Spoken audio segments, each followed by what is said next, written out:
Добрый день, уважаемые эксперты и участники конференции. Меня зовут Чудин Джоустан. Я ученик 6 класса Декиевской средней общеобразовательной школы номер 1 Татинского ВУЗа. Тема моего исследования – сценический ряд слов «мать» и «отец» в произведениях Александра Сергеевича Пушкина.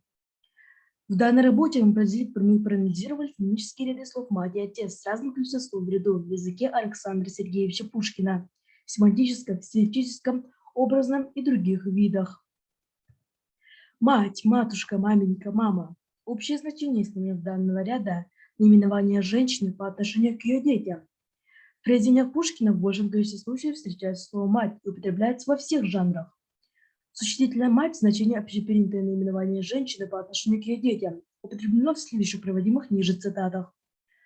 Существительное «матушка» можно определить следующим образом. В обращении к матери или при упоминании о чьей-либо матери с оттенком почтительности. Это слово из общего числа употреблений в прозе 62. Встречается наиболее часто в капитанской дочке 41 раз. Существительное «матушка» употребляется с неким значением о барыне-хозяйке в обращении к ней подчиненного лица. В произведениях Пушкина синоним «матушка» употребляется и в качестве народно-поэтического эпитета к неодушевленным предметам. В произведениях Пушкина возможно употребление синонима «матушка» в речевых ситуациях, когда говорится о матери жены, теще. Значение следующего синонима ряда существительного «маменька» можно определить так.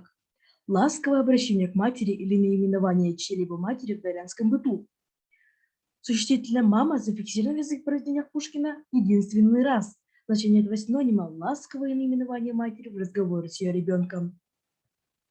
При сравнении синонимов этого ряда с соответствующими словами современного языка можно отметить как сходство основных значений синонимов, входящих в ряд, так и некоторые различия.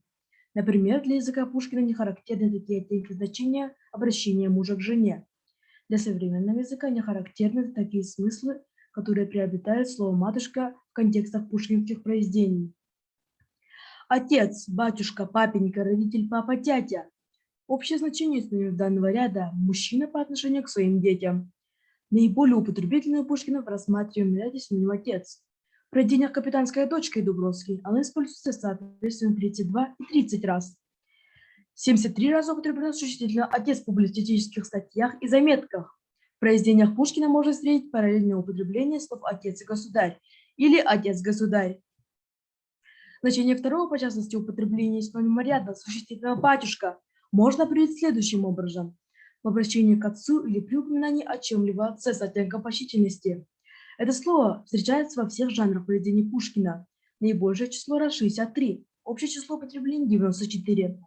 Анализируемый синоним употребляется поэтом в прозе, причем наиболее часто в «Капитанской дочке» 43 раза.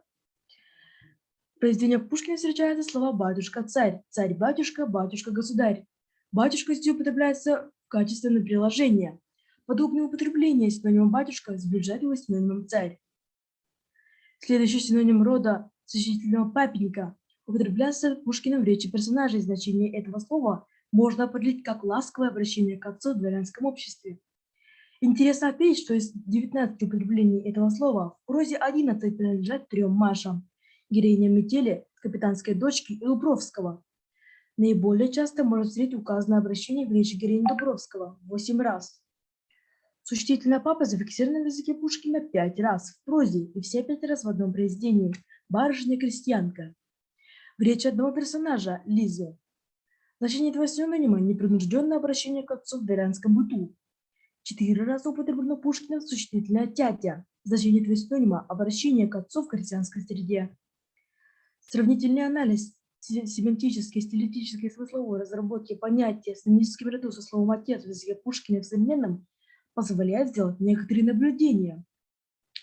Основные значения слов синонимов, входящих в ряд в языке Пушкина в современном языке, схожи. Однако в малом академическом словаре значение слов «батюшка-родитель» указано как устаревшие. В речи Пушкина отмечены авторские оттенки в значении слов «отец-батюшка», переносное употребление слов «отец-родитель».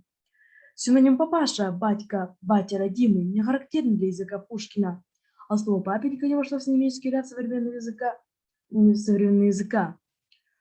Для существительного «отец» в языке Пушкина характерны авторские оттенки значения, переносное употребление, образование перефразы, слово более частотно в стихотворной речи.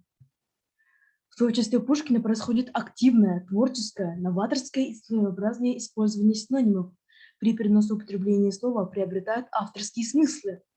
Таким образом, можно говорить о творческом, авторском использовании и развитии в речи значительного ряда. Пушкин раздвигает смысловые, образные границы синонимов, богатство, семантическая широта синонимов, их высокая частотность во всех жанрах свидетельствует о том, что синонимы в языке Пушкина – одно из самых активных средств художественного творчества поэта и одновременно в стилистической, жанровой организации литературного языка. Благодарю за внимание.